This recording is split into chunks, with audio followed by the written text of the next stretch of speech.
மேய்ஞ்சிட்டு இருக்க மாடெல்லாம் வீட்டுக்கு பிடிச்சி வந்துடலான்னு சொல்லிட்டு நானும் எங்கள் அம்மாவும் கிளம்பி போயிட்டோம். நம்ம போனோடனே மயில அயனாரும் நம்மளை முறைச்சு பார்த்துட்டு இருக்காங்க. மேயிற டைமில் எப்படினாலும் நம்மளை பிடிக்க வந்துடுறாங்களே அப்படின்னு. டைம் ஆச்சு வீட்டு பக்கமாக வாங்க அப்படின்னு சொல்லிட்டு எல்லாரையும் கூப்பிடலான்னு சொல்லிட்டு போனால் எல்லாரும் நம்மளை பார்த்து தெரிச்சு ஓடிட்டு இருக்காங்க.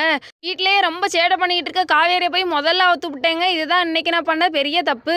வயலுக்கு வந்தாமா மேஞ்சமா கயிறை ஊத்து விட்டோன்னே வீட்டுக்கு போனமான்னு இல்லாமல் வேற வயலுக்கே ஓடுற மாதிரி சேட்டை பண்ணிட்டு இருக்குங்க. நானும் விரட்டிட்டு காவேரி பாட்டுக்கு அத்துக்கிட்டு ஓடிருச்சு. அவனேன்னு பக்கத்து வயலுக்கு போன பிள்ளைய விரட்டுறோன்னு சொல்லிட்டு வேற வயலுக்கு விரட்டி விட்டோமேன்ட்டு நானும் கவலையா வந்துகிட்டு இருந்தேங்க.